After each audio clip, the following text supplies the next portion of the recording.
Hello, everybody, and welcome to the Full Potential Show. I'm James Rick, and this is your number one non-boring source for personal development. And today on the line, we have Erik Lehmann.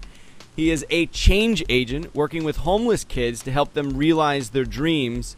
Today, we're going to talk about changing the world's mindset, beginning with you, so that you can go for your dreams and not feel like you need to reach your dreams before you can serve as a mentor and help somebody less fortunate than you. We're going to talk about how to do this and more on today's show. Eriks, so good to have you on today's Full Potential Show, buddy.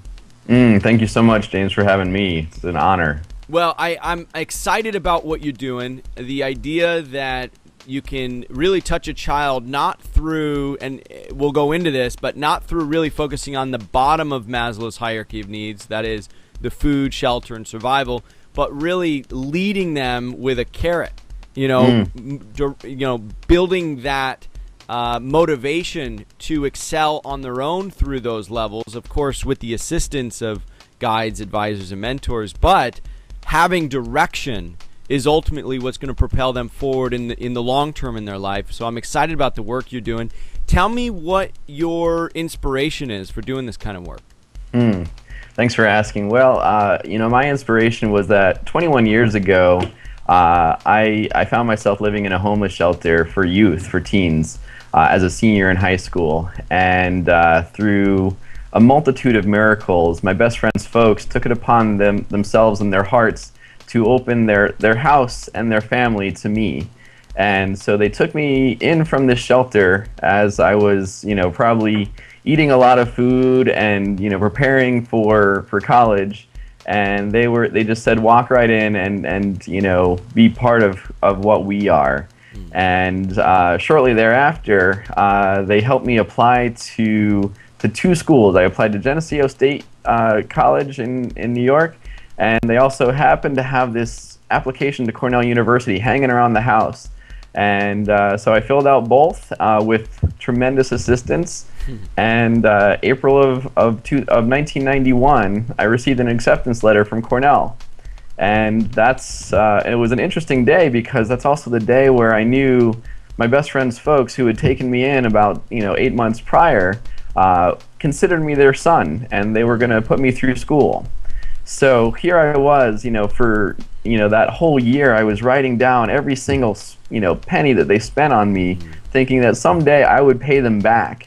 And then all of a sudden they said they're going to start writing checks to support my college, and I realized I didn't have a column in my ledger that was gonna let me write that check right then and there. So now this acceptance from Cornell, was this was a scholarship, or this is something that they have invested in?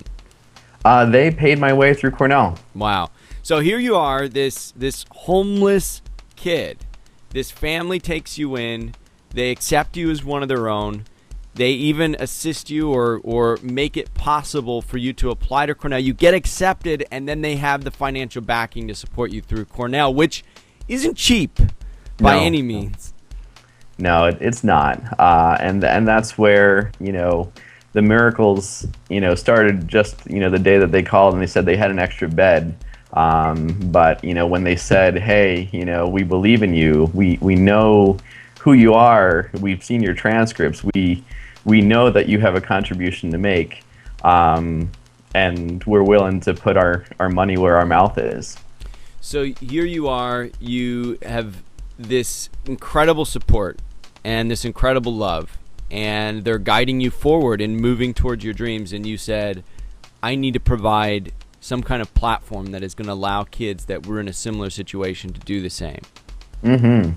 Yeah, and that's kind of the two things that I learned from that experience is first, there's no reason that the kids that I met in the shelter couldn't experience the same miracles that I experienced. Every single kid had this spark in their eye, and they were ready to make a contribution to this world. And I didn't want to be the lucky one. I didn't want to be just one of hundreds or maybe even thousands. You wanted to spread the love. Yeah. And so this was about reaching more people, to say, I won the lotto, so to speak. I mean, I won the jackpot with this family, and I want to make sure that it actually gets out to bigger numbers of people. Yeah, and I think that's that's what kind of took it 21 years in its development, to really go from, I started paying it forward as soon as I could. I would go back to the shelter and spread love. And, one of my first memories going back to the shelter was celebrating a kid named Mikey's birthday. And we bonded as friends. He was 11 and I was 17, and I was able to just be there on his birthday. And the sad realization was that had I not been there on his birthday, no one else would have known that it was his birthday. And so that left a mark. It just said, Erik, when you get a chance to be in your light, to be in your power, make sure kids, homeless kids do really, really well on Thanksgiving and Christmas, but there are 363 days of the year that need some help. And one of those big days is your birthday. And could you imagine what it would feel like to live in a shelter with no one else knowing that your birthday is right there?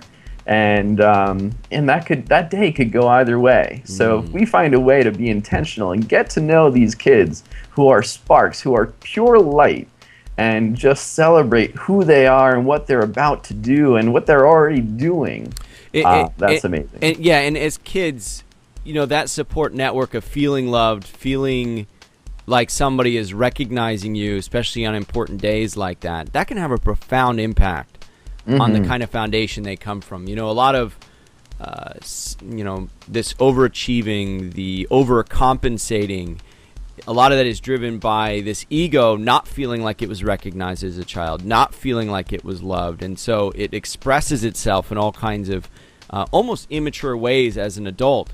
So what you're really doing by creating this warmth, this foundation for kids, you're giving them permission to express themselves in security, that somebody cares about them, somebody recognizes them. They don't need to overcompensate for it. They're coming from that foundation.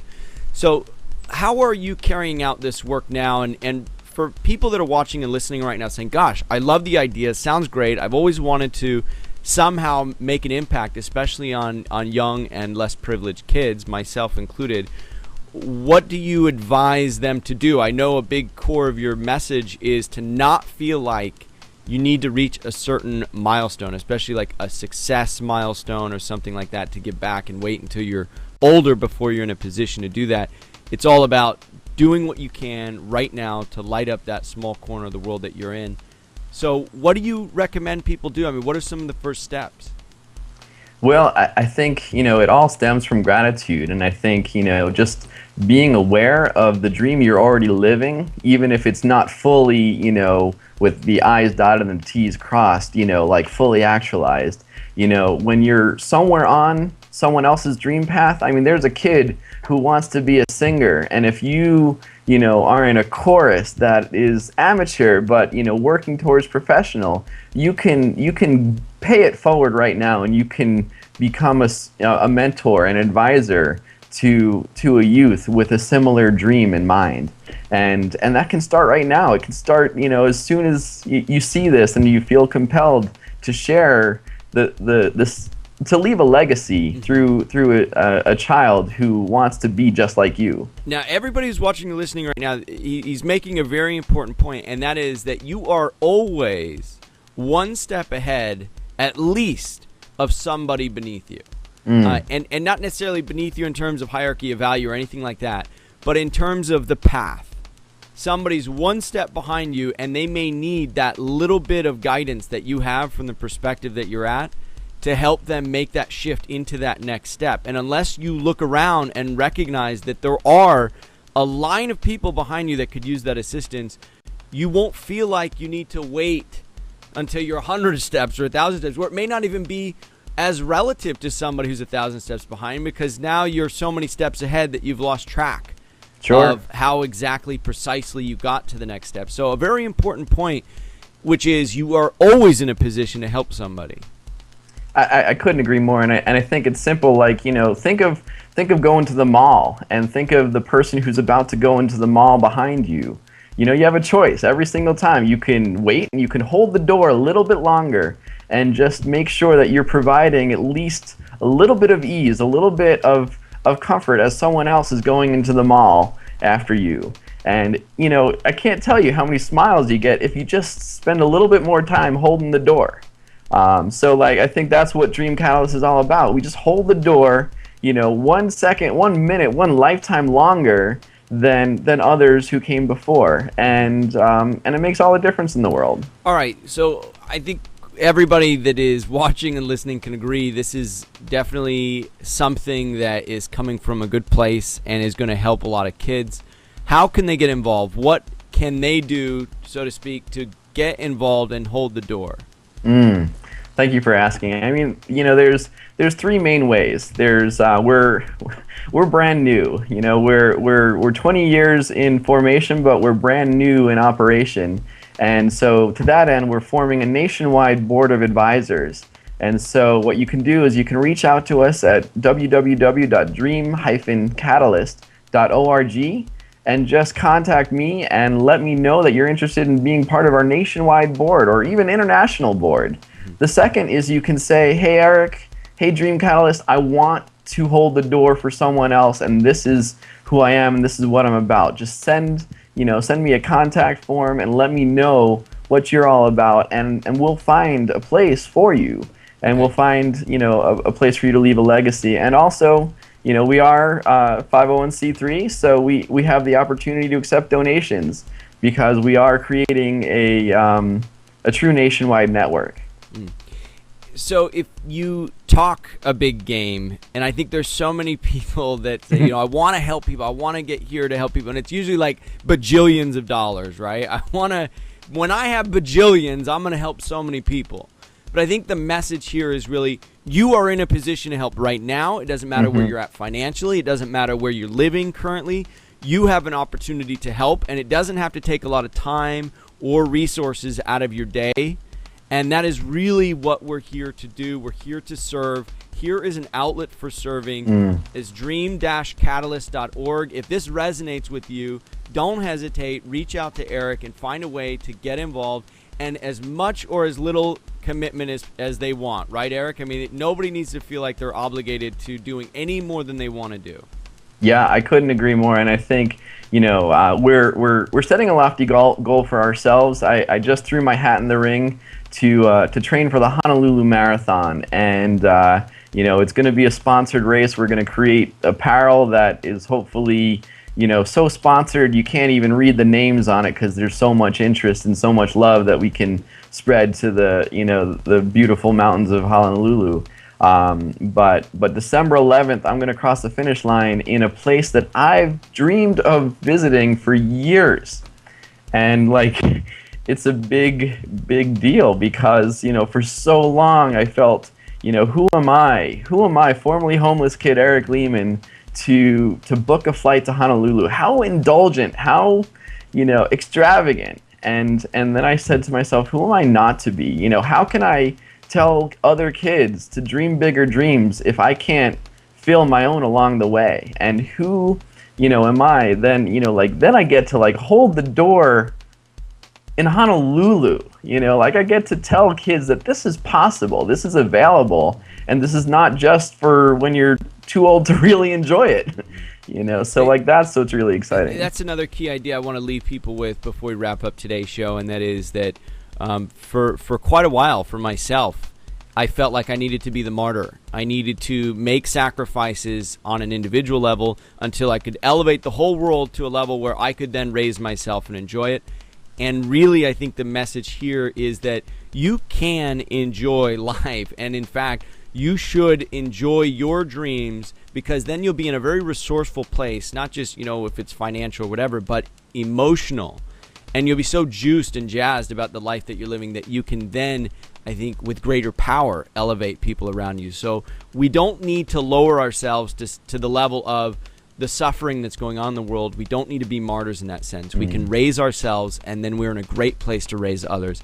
Erik Lehmann, the website is dream-catalyst.org. You can check it out and get involved as little or as much as you want. And even if it's not this outlet, I think everybody should find the outlet that's right for them to start serving from wherever they are. And this is your catalyst to start living your dreams and help others live theirs. Erik, thank you so much for being on today's Full Potential Show, buddy. Thank you so much for having me. This is great. It's been great having you on. Everybody who's watching and listening right now, check out dream-catalyst.org and be sure and like and subscribe the Full Potential Show so you get more great insights from folks like Erik and freebies you'll only find right here on the Full Potential Show. Erik, good luck on your run on December 11th. We are actually going to be in Hawaii around the same time, so maybe we'll see you there. Oh, that'd be amazing. Thank you so much. That would be awesome. All right, buddy, take care.